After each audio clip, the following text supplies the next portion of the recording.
Plusieurs lignes de la parole mènent à une seule ligne, celle de la vérité éternelle.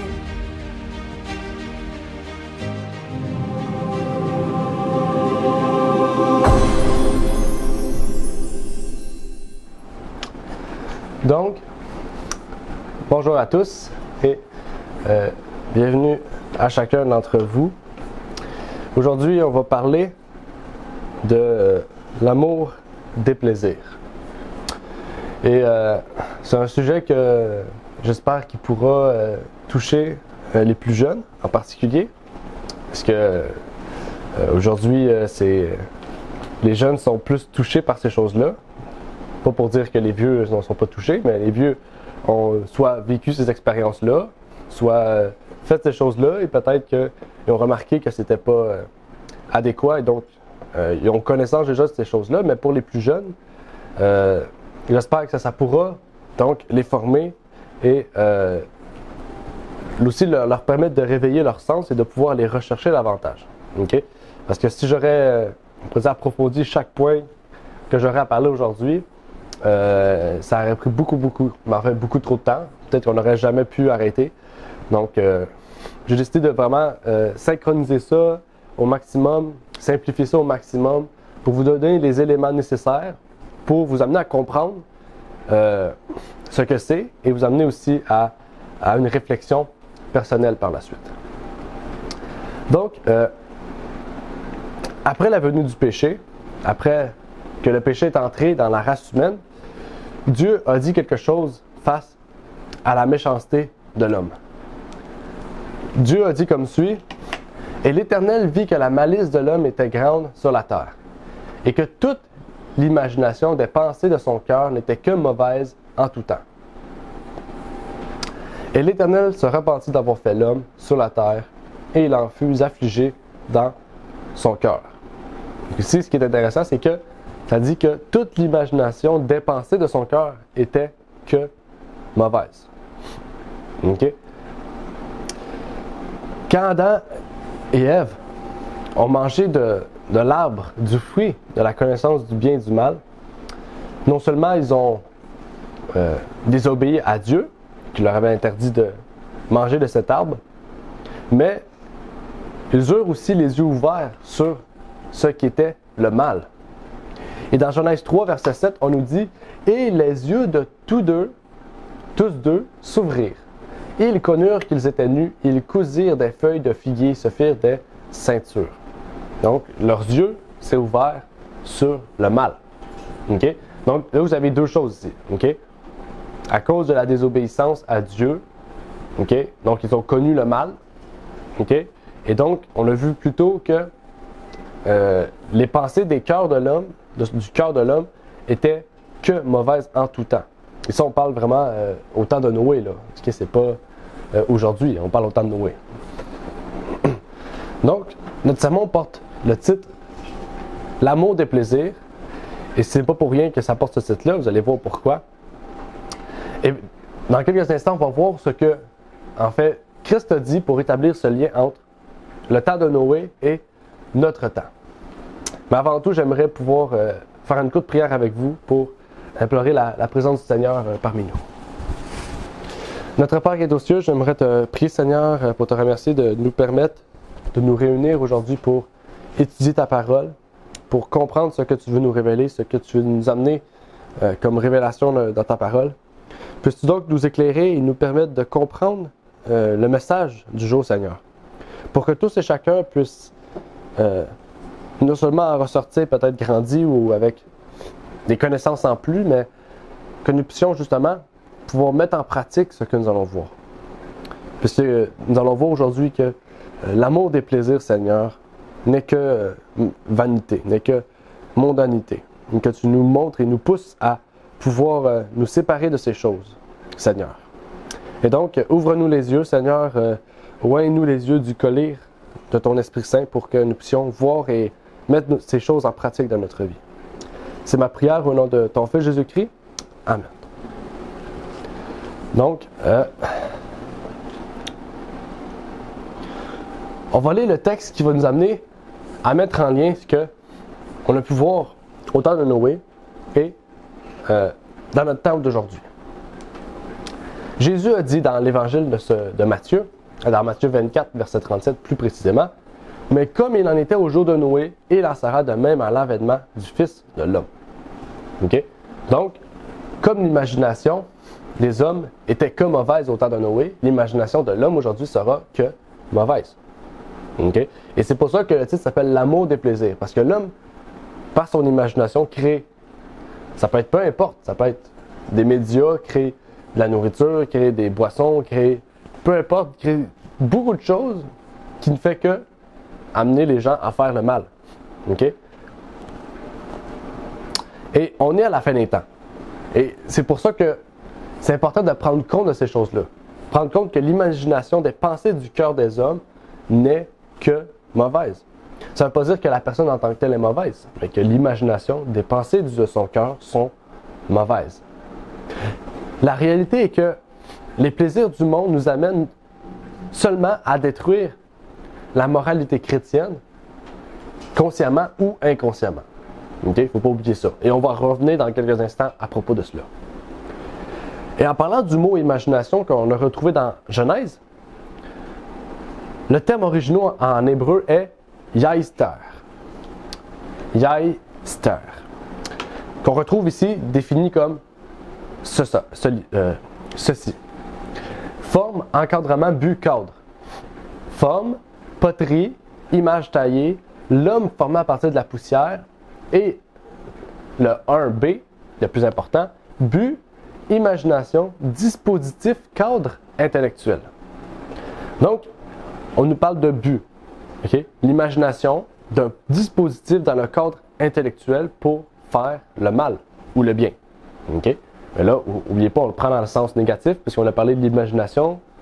À cause du cœur de l'homme, l'imagination n'est que mauvaise. Okay?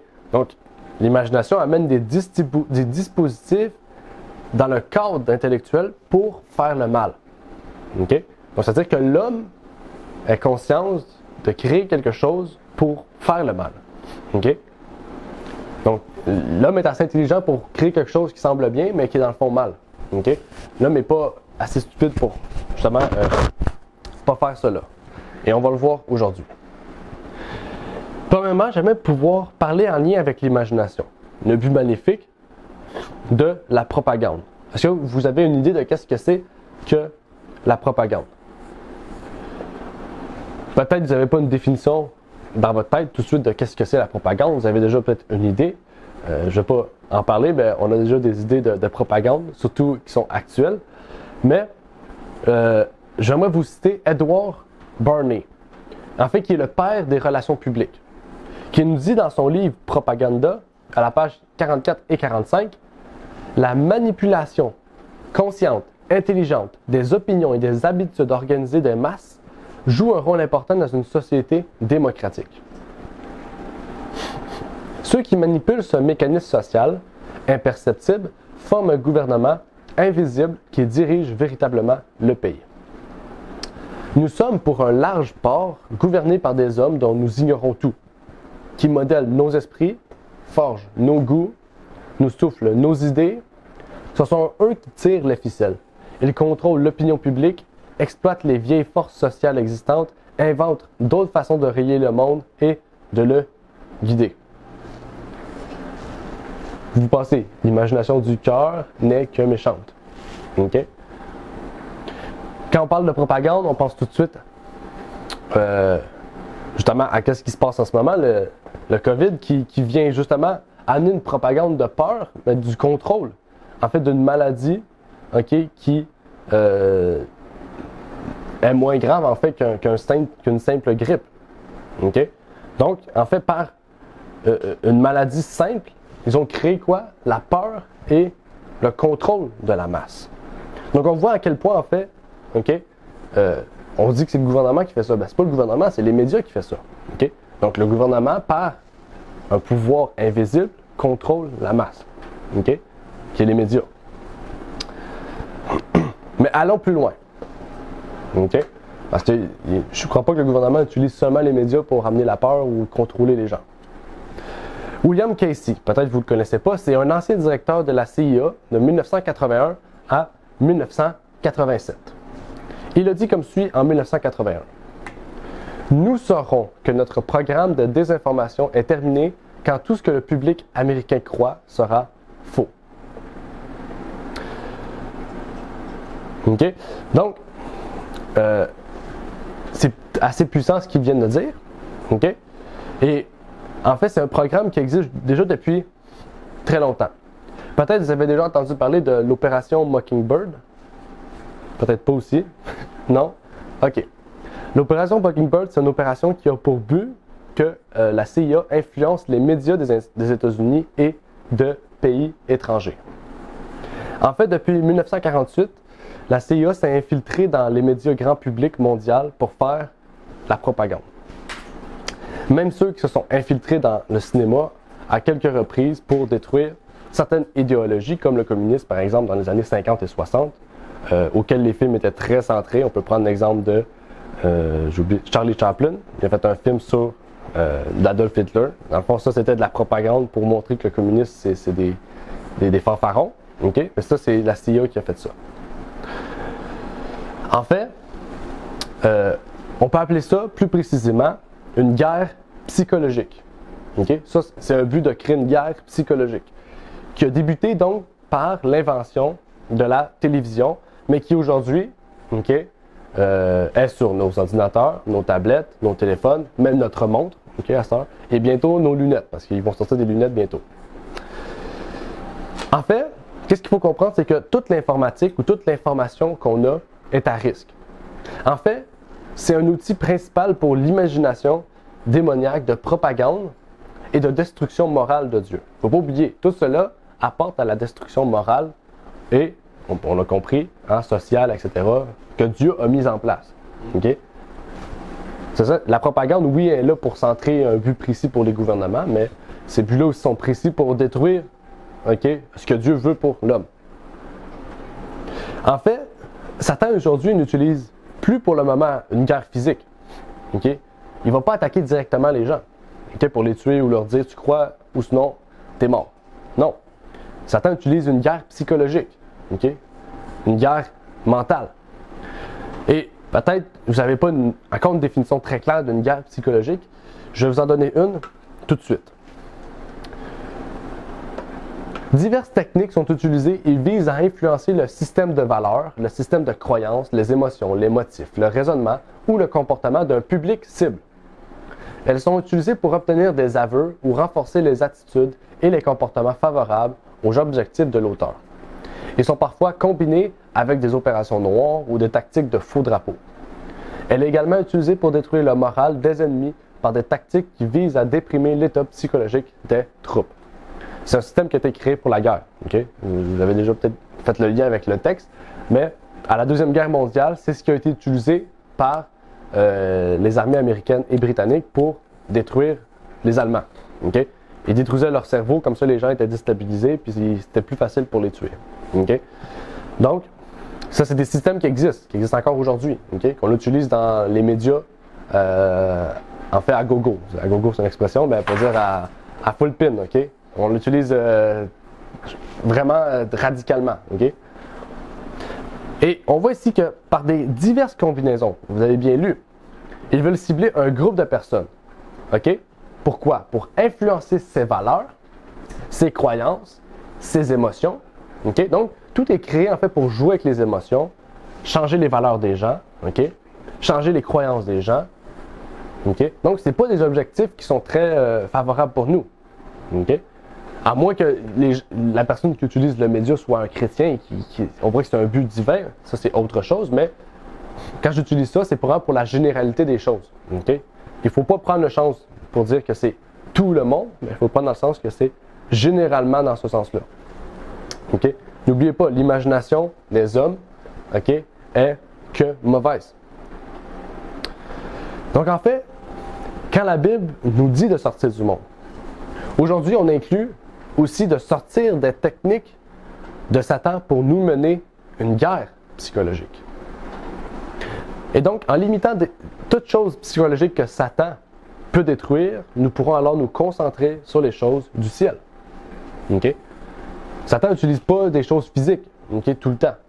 Okay? Et vous allez le voir aujourd'hui. Et tout à l'heure, je vous ai parlé de l'opération Mockingbird. Okay? L'opération Mockingbird, je vais vous donner une définition. Okay? C'est toutes des définitions que vous pouvez trouver sur le net. C'est toutes des choses qui sont publiques. Et pour le livre Propaganda, si vous le voulez, je l'ai aussi en français et en anglais. Pour ceux qui veulent le lire au complet, parce qu'il y a beaucoup d'informations, mais je n'ai pas pu tout vous le donner. Mais pour l'opération Mockingbird, on peut lire comme suit: une campagne de propagande intérieure visant à promouvoir les vues de la CIA au sein des médias. Les reporters partageaient leur carnet de notes avec la CIA. Les rédacteurs en chef partageaient leur équipe.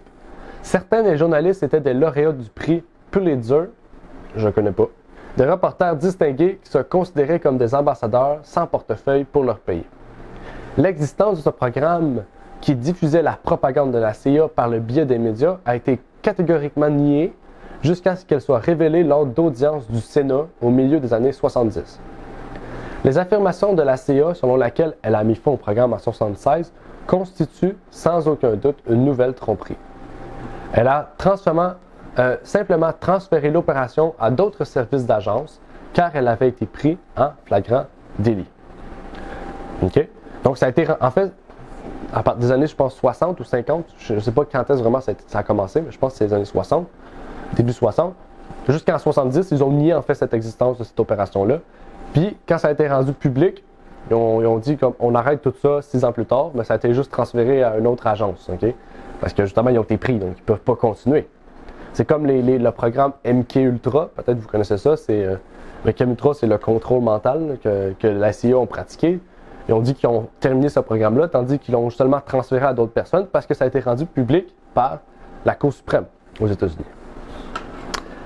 Mais je ne vais pas entrer dans le MK Ultra, c'est un autre sujet. C'est lié vraiment à l'opération Mockingbird. Maintenant, on a parlé beaucoup de la télévision jusqu'à ce moment, qui a été créée dans les années 40, comme les programmes télévisés qu'on connaît aujourd'hui encore, qui est très populaire. Mais il ne faut pas exclure aussi tout ce qui se fait aujourd'hui, en fait. Okay? N'oubliez pas que la télévision, c'est un médium, c'est un média. Hein? Un média, c'est un médium. Un médium, c'est quelque chose qui vous amène en lien avec quelque chose. Okay? Donc, un médium peut vous amener vers Dieu, vers Satan, vers... Okay? Par exemple, si vous allez voir une vraie médium, je parle qui joue avec les esprits, elle va faire quoi? Elle vous met en contact avec les esprits. Mais la télévision, soit elle vous met en contact avec les esprits de Satan ou en contact avec Dieu. Okay? Mais on sait que l'imagination, l'esprit de l'homme est méchante. On a lu tout à l'heure le texte. Je vais le répéter comme ça vous remet ces choses-là dans votre tête. Mais aujourd'hui, on a accès à beaucoup d'autres programmes. Je suis sûr même que la plupart des gens qui sont présents avec nous aujourd'hui n'ont même pas la télévision chez eux. Okay? Je ne parle pas de l'objet, je parle du programme, de programmes télévisés. Okay? Mais aujourd'hui, il y a beaucoup d'autres accès qu'on peut avoir à ces choses-là. Que ce soit par YouTube, que ce soit par Google, que ce soit par même TVA ou toutes ces choses-là qui existent maintenant en ligne. Okay? En fait, dire que j'ai plus la télévision, ça ne vous limite pas en fait, parce que si vous avez Internet, ça vous ouvre la porte à beaucoup plus que seulement ce que la télévision vous rend public.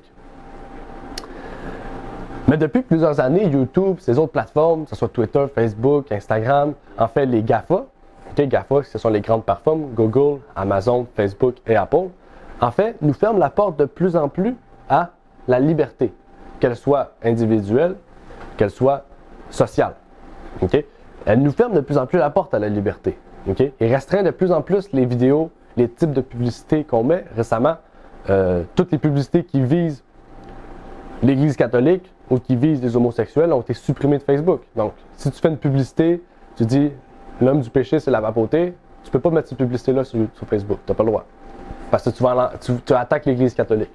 Donc, Facebook a mis en place des systèmes pour réduire la liberté, réduire ce que les gens peuvent faire sur leur plateforme. Okay? On peut promouvoir le mal, mais on ne peut pas promouvoir le bien ou promouvoir la connaissance de la vérité. Mais cela, ça a été quelque chose qui a été construit justement depuis plusieurs années. Okay? L'opération Mockingbird fait partie de ce programme-là.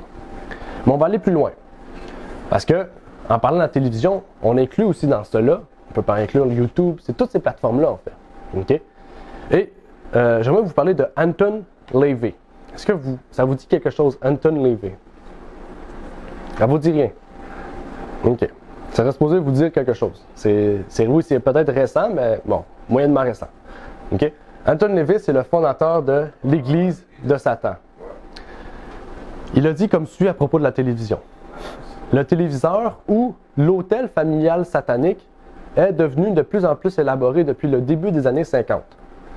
Passant du petit écran flou aux énormes centres de divertissement, couvrant des murs entiers avec plusieurs moniteurs de télévision. Ce qui a commencé comme innocent, répit de la vie quotidienne, est devenu en soi un remplacement de la vie réelle pour des millions de personnes, une religion majeure des masses. Tout ce qu'il a dit, c'est pas faux, là, c'est vrai. Okay? Ben lui, parce que lui, il est content de ça, parce que ça le valorise. Okay? Ça valorise son église aussi, qui est devenue aujourd'hui très populaire, qui font de la publicité partout, et qu'eux ont le droit, tandis que les chrétiens n'ont pas le droit. Mais il dit bien ici, la télévision, c'est quoi? C'est un hôtel familial satanique. Hein, la télévision, pour lui, c'est vraiment un médium. Okay? Dans la Bible, quand on parle de médium, la Bible nous dit de ne pas prendre contact avec les médiums. Ça devrait être la même chose avec la télévision. OK? Et il faut se poser comme question, quel média important aujourd'hui contrôle-t-il? Sur la télévision, aujourd'hui, c'est plus seulement l'endroit où est-ce qu'on se met à 6 heures pour écouter l'émission préférée de la famille. C'est plus seulement ça. Aujourd'hui, c'est YouTube, c'est toutes ces plateformes-là. Et on inclut même Hollywood qui est devenu une des plateformes, on pourrait dire, globales, majeures, aujourd'hui, pour les masses. En fait, il faut voir que ces médias-là, que ce soit, peu importe, que ce soit les sports professionnels, que ce soit les télévisions, que ce soit etc., sont tous financés par des compagnies. Ces compagnies-là, OK, vont financer ou continuer à financer ces programmes-là ou ces choses-là si leurs buts sont mis en premier. Okay? Donc, si Apple finance un programme, okay, ou finance quelque chose, il faut que, pour continuer à financer ce programme-là, il faut qu'ils fassent ce qu'eux ils veulent, en fait. Okay? C'est logique. Okay? Donc, si Apple dit faites un programme satanique ou faites un programme qui fait ça, les entreprises vont le faire, sinon ils vont perdre leur financement. Okay?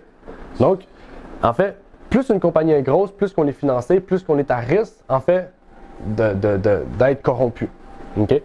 C'est ça qu'il faut se dire. Ça ne veut pas dire qu'on n'a pas l'air d'avoir une entreprise, d'avoir une grosse entreprise. C'est juste qu'il faut faire attention parce qu'aujourd'hui, l'imagination de l'homme est méchante, perverse.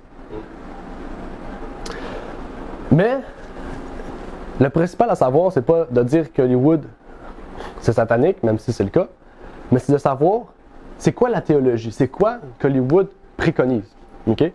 Parce que toutes médias, toutes les compagnies, toutes choses ont un fondement, ont une morale ou ont quelque chose qui préconise. Okay? Par exemple, Apple préconise l'écologie. Okay? La plupart des entreprises font ça, mais Apple préconise cela. Okay? Mais c'est quoi la théologie derrière Hollywood? La théologie principale, c'est suivez votre cœur. Okay? Regardez la plupart des programmes d'aujourd'hui, c'est faites ce que vous voulez tant que vous êtes content. C'est à peu près ça. Pensez à vous, exact. Ça s'appelle suivez votre cœur. Okay? Dans les années 50, c'était la musique principale. Okay? On peut prendre l'exemple d'un chanteur très connu, que j'ai oublié son nom, un chanteur jazz, qui disait dans sa musique faites ce que vous voulez, suivez votre cœur, suivez vos intentions. J'oublie vraiment son nom. Un message subliminal. Mais c'est un message subliminal, puis aujourd'hui, c'est rendu populaire. Dans les films d'enfants, suivez votre cœur, suivez ce que vous voulez faire, etc. Donc, c'est amener la théologie à faire ce que tu veux. Tu es libre de faire ce que tu veux. Tu es libre donc de ne pas suivre la morale, de ne pas suivre ce que Dieu veut, parce que c'est toi qui décides de ce que tu veux, c'est pas quelqu'un d'autre. OK? Mais cette théologie-là ne vient pas de n'importe qui. C'est pas le voisin qui s'est dit on va faire ça puis ça va devenir grand. Non. OK? Cette théologie-là vient d'une personne. La théologie, suivez votre cœur. Je vais vous lire la citation. Après, vous allez me dire si ça vous fait penser à quelqu'un. Il dit comme suit. Ça, c'est une citation. Fais ce que tu veux. Il en est de même pour ton tout. Tu n'as pas d'autre droit que de faire ta volonté. Il n'y a pas de grâce. Il n'y a pas de culpabilité. C'est la loi. Fais ce que tu veux. Qui pensez-vous qui aurait dit ça? Satan. Satan. Ah, Satan. Ben oui, à Adam et Ève. Oui, OK. Vous connaissez Aleister Crowley? Ah, c'était un malade, ça. OK. Cet homme, OK, c'est lui qui a dit ce texte-là, OK, qu'on retrouve dans Hollywood. Donc, il faut se dire que Aleister Crowley, si vous ne le connaissez pas, OK, c'est le fondateur de la religion Thelema. Thelema qui veut dire « fais ce que tu veux ». Donc, il a créé une religion qui préconise de faire ce que tu veux. Cet homme-là, OK, c'était un franc-maçon de haut degré. C'était un magicien aussi satanique. C'est logique, un magicien, c'est satanique. En fait, et je crois qu'aucun chrétien aimerait personnellement lire ou même suivre ce qu'il a dit. Okay? En fait, c'est le père des plus grandes, peut-être pas sectes ou religions parce qu'il a suivi beaucoup de choses, mais c'est l'auteur qui a amené généralement la théologie moderne des médias. Okay? Et donc, en tant que chrétien, on se dit on ne va pas lire ses livres, on ne va pas suivre ses idées, mais il ne faut pas oublier que Hollywood, tous les grands médias suivent ce qu'il pense, suivent sa théologie. Donc, si on participe à ce que Hollywood fait, on participe à sa théologie, qu'on le veuille ou non. Okay? Si vous m'écoutez en ce moment, c'est parce que vous êtes d'accord avec ce que je dis ou ce que vous voulez suivre ce que la Bible dit. Okay? On peut dire la théologie. Théologie, c'est l'étude de la Bible. Donc, c'est parce que vous voulez faire cela. Okay? Si vous écoutez un protestant, c'est parce que vous recherchez à connaître ce qu'il croit. Okay? Peut-être pas adhérer, mais on comprend en fait ce que je veux dire. Okay? Donc, en suivant ou en participant aux médias, on est participant des doctrines d'Aleister Crowley, mais aussi de cet hôtel familial que Anton LaVey appelle, okay, qui est mort en 1997. C'est pour cela qu'aujourd'hui, on parle souvent de diverses choses, okay, de tout ce qui se passe, les fêtes, les différentes fêtes qui existent dans le monde, okay, que ce soit Action de grâce, Thanksgiving, Noël, Halloween, le Nouvel An, même les anniversaires personnels, toutes ces choses-là, okay, ce sont des fêtes, des choses aujourd'hui que, en fait, on veut rendre gloire à l'homme. Okay? Les gens aujourd'hui ne prennent plus le sens biblique. Okay? Malgré que peut-être certaines ont des origines bibliques. Okay? Noël, il y a des gens qui, en 1700, 1600, avaient pris cette fête-là comme vraiment une fête purement, pour eux, c'était biblique, ça représentait Jésus. Okay? Et pourtant, on sait que ce n'est pas le cas. Il y en a plusieurs qui, comme Eleanor en parle, des anniversaires. Okay? On va en parler dans quelques instants. Mais elle parle des anniversaires, comment elles doivent être faits. Parce que les anniversaires, ça peut être un moment pour rendre gloire à l'homme. Il y a différentes autres fêtes, je ne vais pas toutes les citer, mais vous comprenez en fait ce que je veux dire par là. En fait, Dieu veut nous montrer vraiment que toutes ces fêtes-là ne doivent pas être faites parce que ce sont des fêtes qui ont été créées pour la gloire de l'homme. Okay? Et Dieu nous invite justement à porter attention à ces choses-là et de voir qu'est-ce qu'il en est. Et surtout que Dieu ne nous demande pas de faire nos désirs, notre voie, de suivre notre cœur, mais il nous demande de faire sa volonté. Il nous demande de faire la volonté du Père, comme Christ a fait la volonté du Père. Si Christ aurait suivi sa volonté, il ne serait pas mort sur la croix. Parce qu'il l'a dit lui-même. Il a dit lui-même, je ne veux pas ce fardeau-là. Mais il a dit, si c'est ta volonté, mon Père, je vais la suivre. Et il a vu que c'était la volonté du Père qu'il devait aller sur la croix. Donc, il est allé. Okay? Et en fait, c'est la même chose que pour nous. Si moi, je vais aller à gauche, mais Dieu me dit va à droite, si je suis mon cœur, je vais aller à gauche. Si je suis Dieu, je vais aller à droite. Dieu, c'est ça qu'il nous demande. Maintenant, on va parler aussi beaucoup de statistiques, parce que les statistiques nous touchent beaucoup plus que si je fais juste parler. Et au sujet des médias, médias c'est général, ok? Je ne parle pas d'un média précis, je parle de la généralité des médias. Au sujet des médias, il y a 4,66 milliards d'utilisateurs actifs sur Internet dans le monde, soit 59,5% de la population mondiale. Parmi eux, 92,6 ont accédé à l'Internet via des appareils mobiles. Il y aura 3,96 milliards d'utilisateurs de médias sociaux en 2021, soit plus de la moitié de la population mondiale, 51%. Donc, cette année, on a frappé le 51% de personnes sur les médias sociaux. Des millions de personnes souffrent d'une dépendance à Internet et aux médias sociaux. En 2019, l'Organisation mondiale de la santé a reconnu le trouble du jeu comme un problème de santé mentale.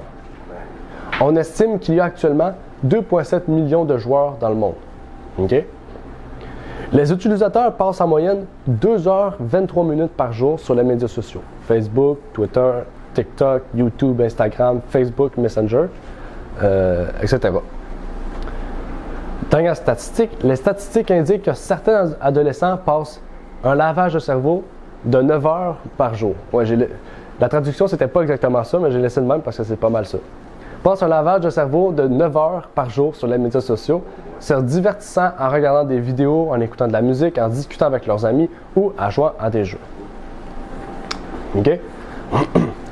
Ça, c'est des statistiques, OK, qui nous montrent la généralité de ce qui en fait, ce que les gens font des médias en général. OK? C'est des statistiques qui ont été prouvées.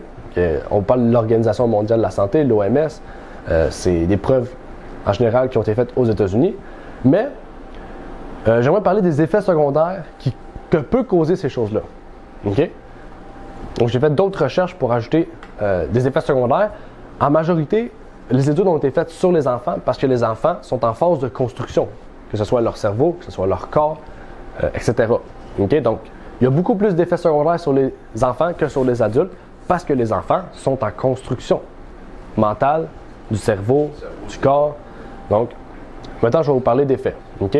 N'oubliez pas, hein, quand je parle des enfants, c'est pas à 8 ans et plus, c'est fini. C'est jusqu'à l'âge adulte. OK? C'est à peu près ça. OK?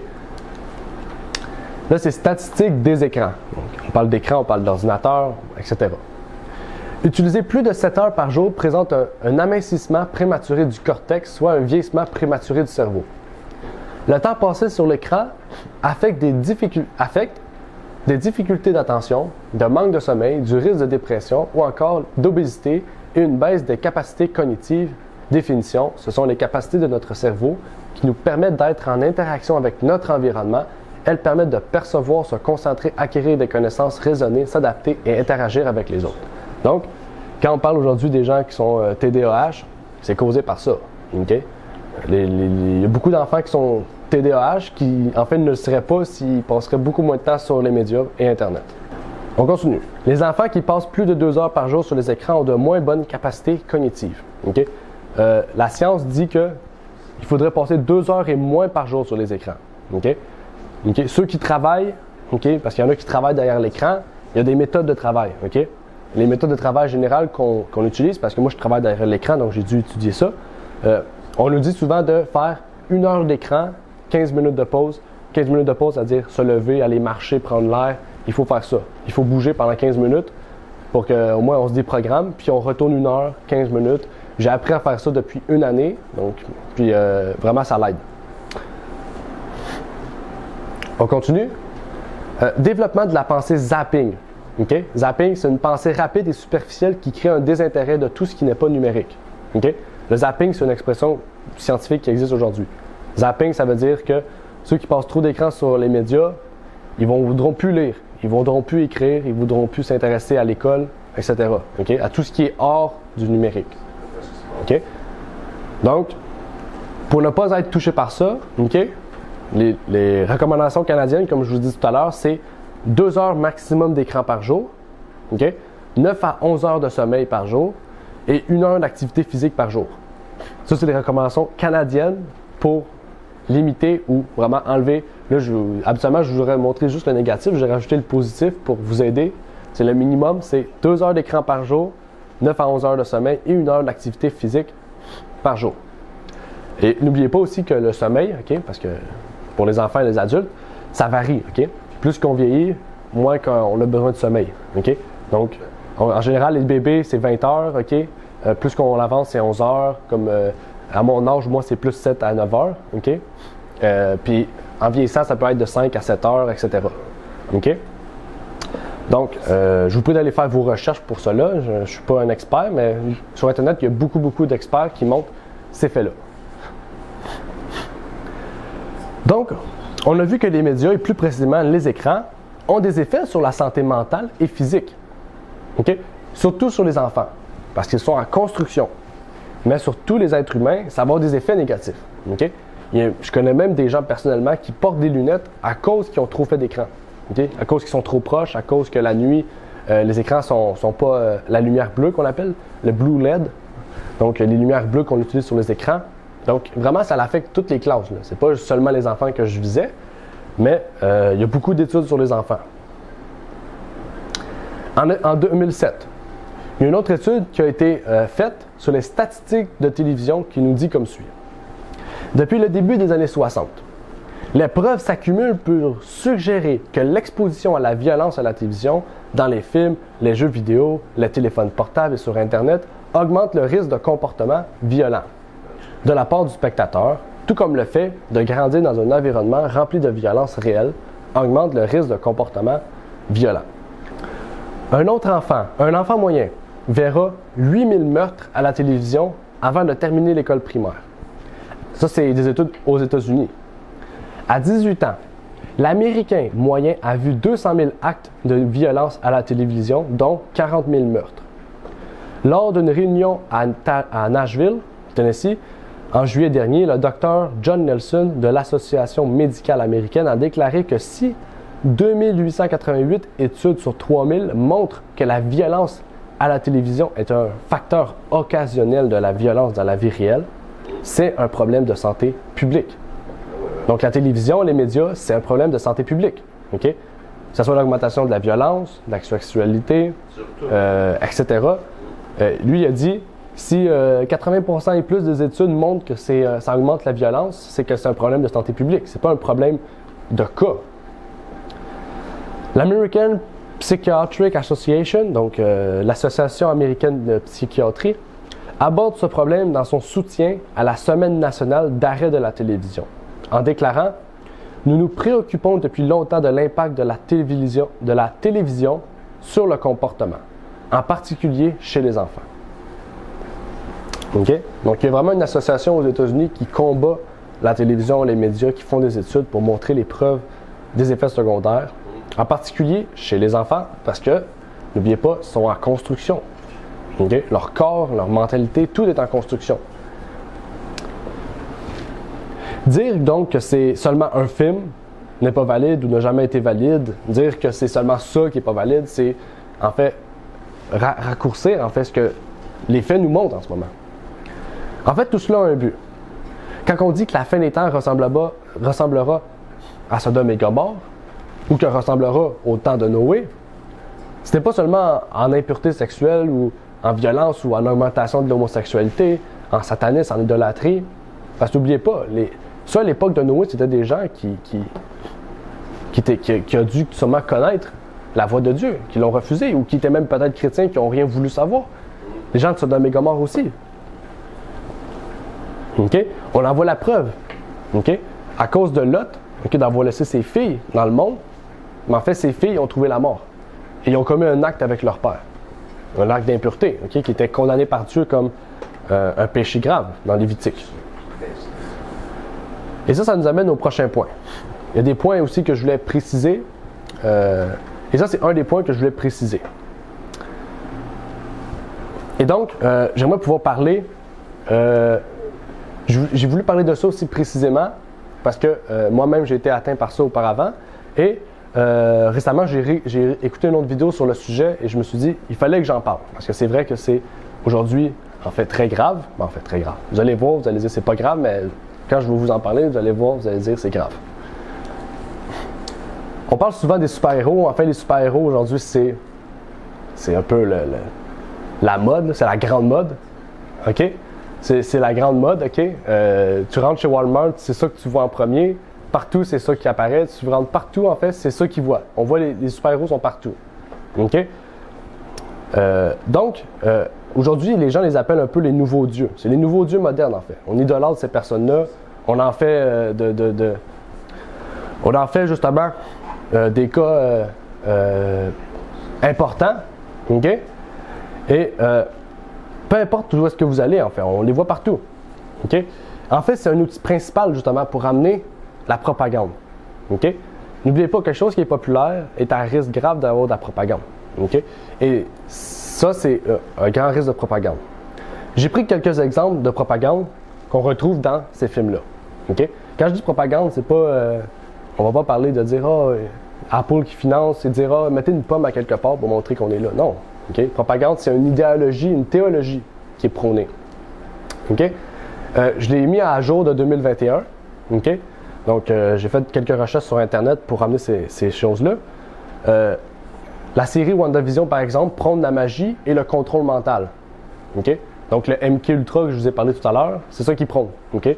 Dans le fond, dans cette émission-là, ils montrent que les gouvernements et les médias contrôlent mentalement les gens. Okay? Que ce soit l'industrie de la musique, etc. On parle de Loki aussi, qui est un dieu nordique, et la démonstration du satanisme aussi. De Eternal, par exemple, okay, tous les personnages principaux, c'est des faux dieux qui viennent de l'Égypte, qui viennent de la Grèce, etc. Okay? Donc les gentils, les faux dieux sont ceux qui sont adorés. Il y a aussi Venom, que vous connaissez, okay? Les symbiotes en fait représentent des démons. Okay?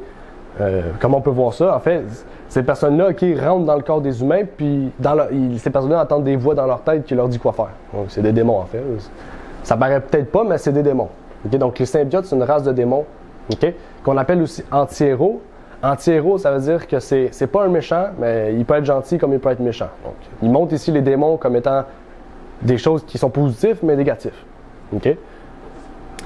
Il y a aussi Shang-Chi, qui montre le satanisme, la magie, mais aussi le contact avec les morts. Le personnage principal parle avec des personnes qui sont mortes depuis longtemps. Et on termine par The Suicide Squad. En fait, j'ai écrit juste extrême violence, mais il y a vulgarité, il y a sexualité, il y a tout. En fait, ce film-là, c'est un film gore qu'on appelle. Gore, c'est-à-dire violence extrême. Okay? Donc, c'est quelques exemples. J'ai dit que je l'ai mis à jour. Si je ne l'aurais pas mis à jour, il y en aurait beaucoup à mettre. Okay? Même qu'on pourrait aller plus loin, ces deux univers, en fait, utilisent les méchants pour représenter Jésus. Okay? Et les gentils pour représenter des démons ou même Satan. Okay? Les méchants utilisent des phrases que Jésus a dit. Okay? Par exemple, je vais citer deux méchants que je me rappelle. Par exemple, un des méchants de dernier film d'Avenger, il dit « Venez ici, mes enfants ». C'est Jésus qui a dit ça. Okay? « Venez ici, mes enfants. Okay? Maintenant, je vous envoie vers le monde. » Pourquoi? Pour exterminer, pour ramener la paix. Okay? C'est Jésus qui fait ça, mais eux, les humains, ils détruisent lui parce que dans le fond, ils détruisent la terre. Okay? Par exemple, un autre méchant a dit il faut que la justice soit rendue, il faut que la paix soit remise sur terre, puis c'est un méchant. Okay? Il faut que la justice soit rendue. Quand Jésus va revenir, il va ramener la justice, la paix. Okay? Donc, c'est toutes ces choses-là en fait. En fait, on voit que l'admiration va directement à Satan. Et pour parler de films, il y a un film récemment qui est sorti justement, que j'aimerais pouvoir vous relater. J'ai trouvé le synopsis sur Internet, puis en lisant le synopsis, j'ai relevé des points intéressants, justement pour montrer à quel point, en fait, les médias sont contrôlés. En fait, les médias font de la propagande. Vous connaissez peut-être pas de Tomorrow War, okay, Chris Pratt. Peut-être que vous connaissez Chris Pratt. C'est un chrétien un chrétien qui promouvoit le satanisme. C'est assez spécial, mais c'est ça. Puis, dans ce film-là, okay, j'ai les points ici. Je vais vous lire un point, puis j'espère que vous allez pouvoir faire la réflexion facilement parce que c'est très clair. Le synopsis se lit comme suit. En 2021, les humains sont du côté des perdants d'une guerre contre des extraterrestres qui arriveront en 2048. Des soldats qui seraient morts en 2051 font un voyage de 7 jours dans le passé pour avertir la Terre. Okay? Les extraterrestres sont appelés pointes blanches. Okay? Pourquoi? Parce que leur peau est blanche et ils attaquent en tirant des pointes. Les pointes blanches sont des animaux ressemblant à des ruches qui ont une reine pour propager leur espèce. Une armée de drones mâles les protège. Ils travaillent sur un cycle d'accouplement de 6 jours avant de retourner à leur nid tous les 7 jours. Okay? Donc déjà, les animaux, les extraterrestres sont habillés en blanc, comme les saints vont être en blanc. Okay?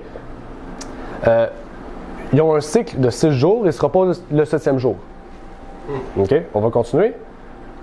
Une toxine capable de détruire la race est créée et un soldat est renvoyé en 2021 pour la produire en masse, donc pour détruire ces extraterrestres. On découvre que les extraterrestres sont arrivés à bord d'un vaisseau 1000 ans plus tôt, donc le millénium, mais qu'ils ont été enterrés profondément sous la glace et ont refait surface à cause de la catastrophe climatique. Les pointes blanches ont été créées par une race supérieure comme une arme biologique. Mais les extraterrestres sont finalement détruits et le monde est sauvé. Ça nous fait penser à quoi? Okay? La race supérieure. Dieu a créé une race d'anges, okay? Justement, qui sont habillés en blanc. Ça nous fait, en fait, il fait réflexion à beaucoup de choses bibliques. Ça attaque les mythes, mais Puis en plus, on dit qu'il se repose 6 jours. Il travaille 6 jours, il se repose le 7e jour. On parle des adorateurs du sabbat. Puis en plus, ici, on dit que, en fait, ils vont détruire les extraterrestres. Ils vont détruire ceux qui adorent le sabbat. C'est à peu près ça qu'on pourrait remarquer. C'est un peu bizarre. Ça nous fait penser à Armageddon, la bataille finale entre Dieu et Satan. Ben, entre Jésus et Satan. En fait, ici, c'est un blasphème. Un blasphème, c'est quelque chose c'est comme rire de Jésus. C'est ça un blasphème un peu. C'est se moquer de Jésus. Okay? Donc, ce film-là, en fait, c'est carrément un blasphème contre Dieu. Okay? Mais en plus, on pourrait dire, inconsciemment, ça montre en fait qu'on doit détruire ceux qui vont se reposer 6 jours et qui vont travailler 6 jours et se reposer le 7e jour. Et Paul nous avertit de cela. Okay? Dans 1 Thessaloniciens 5, verset 22, il nous dit « Abstenez-vous pas de tout mal, de toute apparence de mal. Okay? » Donc, c'est-à-dire, des fois, ça peut sembler bien, mais si c'est en apparence mal, il faut s'en abstenir. En fait, ce film, c'est qu'un exemple parmi d'autres. Et là, je vous invite à aller écouter, peut-être pour ceux qui ne l'ont pas vu, okay, un sermon que j'ai fait auparavant sur l'état du nouvel ordre mondial, où est-ce qu'on explore davantage ce sujet-là, okay, des médias, etc. Donc, je vous prie d'aller pouvoir l'écouter si vous ne l'avez pas écouté ou si vous voulez vous rappeler de ces choses-là. Okay? Mais la Bible ne nous parle pas seulement de l'aspect du cinéma, okay? L'aspect de la télévision, des médias, de l'imagination, parce que le média, c'est le centre de l'imagination aujourd'hui. Mais elle nous dit une autre chose à propos des derniers temps. Car de même qu'au jour d'avant, le déluge, les hommes mangeaient et buvaient. Après ça, ça dit se mariaient. Okay? On ne va pas parler de ça, mais aujourd'hui, les hommes et les femmes se marient aujourd'hui comme si rien n'était. Le mariage, c'est rien de plus que en fait, c'est rien de plus qu'une vie de couple. C'est pas plus. Okay? Mais en fait, c'est manger et boire. Okay? Ça ne veut pas dire qu'il faut jeûner toute notre vie. Okay? Qu'il ne faut plus manger, plus boire. Okay? Sinon, on serait mort. Mais si Christ prend le temps de préciser, okay, qu'au jour du déluge, les gens mangeaient et buvaient et que ça va revenir à la fin des temps, c'est qu'il voulait préciser un type de nourriture, un type de boisson précise. Okay? On peut parler en incluant la gloutonnerie, okay, ou l'intempérance, okay? Mais on peut parler aussi de d'autres choses. J'aimerais vous lire Ézéchiel 22, verset 26, pour nous éclairer, nous avertir justement de ces choses. « Ces sacrificateurs violent ma loi et profanent mes choses saintes. Ils ne distinguent pas entre ce qui est saint de ce qui est profane. Ils ne font pas connaître la différence entre ce qui est souillé et ce qui est pur. Ils ferment les yeux sur mes sabbats et je suis profané au milieu d'eux. » Ils ne font pas la différence entre ce qui est pur et souillé. Okay? Les gens mangent et boivent n'importe quoi aujourd'hui. En fait, l'amour ne contient pas seulement les païens. L'amour des plaisirs. Okay? Les chrétiens, ou plutôt ceux qui professent être, sont aussi concernés. Okay? Donc aujourd'hui, ce n'est pas un message pour nous avertir que qu'est-ce que les païens font. Non, c'est un message pour nous avertir de ce qu'il ne faut pas faire en nous incluant dedans. Okay? Moi-même, m'incluant dedans. Encore une fois, on va regarder des preuves, des statistiques. Par exemple, sur les viandes impures, on va regarder quelques statistiques. Les pandémies commencent presque toujours par la transmission d'un microbe animal à un humain, écrit le biologiste Nathan Wolfe. Presque toujours lié à des animaux impurs. Okay? On dit que le COVID, ça vient d'une chauve-souris. La chauve-souris, c'est un animal impur. Okay?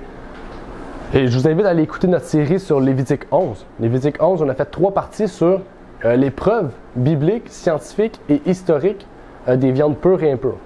Okay? Donc, je vous prie d'aller l'écouter ou même de partager cette série-là à ceux et celles qui voudraient l'écouter. Deuxième point, la plupart des animaux impurs sont des charognards. Les porcs sont connus pour être porteurs de près de 200 maladies et de 18 parasites et vers différents, dont le ver rond mortel Trichinella spiralis, okay, qui est un ver qui tue beaucoup de personnes. Dans la série sur le Lévitique, j'en parle de ce ver-là. Le docteur Rex Russell note que une bête n'a pas besoin d'être un charognard pour être impur. Des recherches et des enquêtes ont montré que la viande de cheval contient fréquemment des infections et des parasites. Les lapins sont à l'origine de la tuléramie, fièvre du lapin, maladie infectieuse. Ainsi, le lapin est un animal qui consomme ses propres excréments. Il est reconnu depuis longtemps, un autre point, que la chair des crustacés, crevettes, crabes, homards, écrevisses, peu importe, huîtres, est particulièrement dangereuse. Les crevettes, les huîtres, le crabe, les coquilles Saint-Jacques, les écrevesses et les moules sont particulièrement efficaces pour purifier l'eau contaminée par le choléra et des bactéries. En fait, ces animaux-là ne doivent pas être consommés parce qu'ils nous aident pour que les autres choses soient consommées. En fait. C'est un peu ça qu'on voit là. Okay? Ils filtrent de grands volumes d'eau impure par jour. Les eaux d'égout chargées de produits chimiques, de toxines et de bactéries, parasites et virus nocifs sont constantes dans ces coquillages. OK? Donc, c'est comme si vous auriez un filtre. OK? Vous prenez, je sais pas, vous faites quelque chose à manger, vous avez un filtre, vous faites qu'est-ce qui traverse et qu'est-ce qui est bon, qu'est-ce qui reste c'est mauvais. Vous mangez qu'est-ce qu'il y a dans le filtre, pas qu'est-ce qu'il y a dans le pot. C'est un peu ça que le monde fait aujourd'hui. OK? Au lieu de boire l'eau pure, bien, ils boivent le coquillage où est-ce qu'il a pris toutes les impuretés. OK? On a vu, la Bible nous en parle, la Bible nous prévient. La science, on vient de le voir, nous prévient. L'histoire nous révèle que les chrétiens, ceux qui étaient justement persécutés par l'Église catholique, qui mangeaient des viandes impures, étaient tous des gens qui ne mangeaient pas de viande impure, et même plusieurs étaient végétariens. Mais il nous a dit qu'il boit aussi. Il n'a pas dit manger, il a dit boire aussi. Hein? Donc on peut parler de l'alcool, on peut parler du vin, etc., etc. Les signes d'un empoisonnement d'alcool, okay, parce que oui, il y a des signes qui nous montrent qu'on est empoisonné d'alcool dans le corps. On peut parler du vomissage, de l'incapacité à se réveiller, une respiration lente, une respiration irrégulière, des convulsions et même l'hypothermie ou même la mort. Ça peut être un signe d'un empoisonnement à la mort. Et si vous ne le saviez pas, toute boisson alcoolisée contient de l'éthanol. Okay? J'ai fait quelques recherches. L'éthanol, c'est une toxine. Okay? On va lire ce que c'est l'éthanol. L'éthanol est une neurotoxine qui déprime le système nerveux central et ralentit la coordination motrice et le temps de réaction. C'est pour ça que les alcooliques sont un peu plus lents, ils chevauchent. Il nuit également au jugement, à la mémoire, au raisonnement et au contrôle de soi. La taille de votre corps, le fait que vous ayez ou non mangé récemment, le rythme auquel vous buvez ont tous un incident sur la façon dont votre corps traite l'alcool. Une personne de grande taille a plus de sang qui circule dans son corps qu'une personne de petite taille. De sorte que la concentration d'alcool chez les personnes de grande taille augmente plus lentement que chez les personnes de petite taille, même si elles boivent des quantités identiques. Et aujourd'hui, il y a des centaines de milliers, je dis beaucoup de centaines de milliers parce que oui, c'est le cas, chrétiens qui disent que si on boit un peu, un verre, ça ne change rien. Okay? Une toxine qui rentre dans le corps, c'est une toxine, qu'elle soit petite ou grande. Okay? C'est comme si je dis, je vais prendre, il y a du mercure, je vais boire un peu de mercure, je ne vais pas en boire beaucoup, ça ne va pas me rendre malade. T'en bois un peu, c'est toxique, tu vas mourir juste plus lentement. Tu vas mourir. En fait, se mettre une toxine dans le corps est un risque, que ce soit petit ou à grande dose. En fait, il faut comprendre que c'est un empoisonnement alimentaire. Okay? Et la Bible utilise l'image de la fermentation comme étant nuisible pour le corps. On prend l'exemple de Proverbe 23, verset 31. « Ne regarde point le vin quand il est rouge, quand il brille dans la coupe et qu'il coule aisément. » Ça serait une autre étude aussi à approfondir à propos du vin. Et pour parler plus profondément, plus profondément de ce sujet, on va prendre encore des statistiques, parce qu'on aime ça, les statistiques. Des statistiques liées à tout type d'alcool. 3 millions de décès chaque année dans le monde, soit 5,3% de tous les décès. Chaque jour aux États-Unis, environ 28 personnes meurent dans des accidents dus à l'alcool au volant, soit une personne toutes les 52 minutes. Plus de 200 maladies et blessures liées à l'alcool. On estime que 95 000 personnes meurent chaque année de causes liées à l'alcool, ce qui fait de l'alcool la troisième cause de décès inévitable aux États-Unis. Le premier est le tabac, la seconde une mauvaise alimentation et sédentarité, l'inactivité physique dans le fond. OK? Troisième, alcool. La consommation moyenne mondiale d'alcool est de 6,4 litres d'alcool pur par personne et par an plus de 15 ans. OK? Donc, à partir de 15 ans et plus, c'est 6,4 litres d'alcool pur par jour, par an. Soit 1 litre de vin à 12% par semaine. Au-delà des conséquences sur la santé, l'usage nocif de l'alcool entraîne des pertes sociales et économiques importantes pour les individus et la société en général. Ça, c'est quelque chose peut-être qu'on savait déjà. Et la Bible nous dit quoi? La Bible nous dit d'être sobre et vigilant. OK? Oui, on peut parler dans le sens spirituel, mais dans le sens physique aussi. 1 Thessaloniciens 5, versets 4 à 8. Mais quant à vous, frères, vous n'êtes point dans les ténèbres, pour que ce jour-là ne vous surprenne comme un voleur. Vous êtes tous des enfants de la lumière et des enfants du jour. Nous n'appartenons point à la nuit, ni aux ténèbres. Ne dormons donc pas comme les autres, mais veillons et soyons sobres. Car ceux qui dorment, dorment la nuit, et ceux qui s'enivrent sont ivres la nuit. Mais nous qui sommes du jour, soyons sobres, étant revêtus de la cuirasse de la foi et de la charité et du casque de l'espérance du salut. Aujourd'hui, on pourrait parler de diverses autres choses. Okay? Aujourd'hui, une des boissons les plus populaires au monde, souvent on dit le matin, si je prendrais bien mon petit café, la caféine, OK? On dit souvent le café, mais on peut prendre généralement les boissons énergisantes, le cola, comme Pepsi, Coca-Cola, etc. Le thé, parce qu'il y a de la théine, kombucha qui fait partie du thé, qui est très populaire aujourd'hui pour ceux qui consomment pas de thé, okay, ils boivent ça. Je dis populaire, je parle aussi du Canada, parce que je vis au Canada, donc je suis sorti des produits les plus populaires au Canada. Et il y aurait plusieurs autres types, en fait, de boissons. Selon les scientifiques, la caféine est une drogue psychoactive. C'est en fait le stimulant le plus populaire aujourd'hui. Okay? J'ai parlé de boissons énergisantes, etc. Donc, il ne faut pas se dire « Ah, il ne faut pas que je boive de café ». C'est pas ça. Okay? Il y a boissons énergisantes, il y a d'autres types de choses. Paul nous dit dans l'Épître aux Corinthiens, okay, 1 Corinthiens 10, verset 31, « Soit donc que vous mangiez, soit que vous buviez, ou que vous fassiez quelque chose autre, faites tout pour la gloire de Dieu. » Donc, c'est pour ça que je dis, j'ai pas tout parlé. J'ai parlé des choses qui sont les plus toxiques. Mais manger, on peut parler du sucre, on peut parler du gras, on peut parler de différentes autres choses, OK? Parce que souvent, on dit, on est végétarien, végétalien. Ça veut rien dire, OK? Parce qu'il y a des choses aujourd'hui, à cause, on en a parlé la dernière fois dans le Lévitique 11. Aujourd'hui, il y a plusieurs autres choses qui existent qui, en fait, même si tu es végétalien ou végétarien, tu peux avoir le diabète, OK?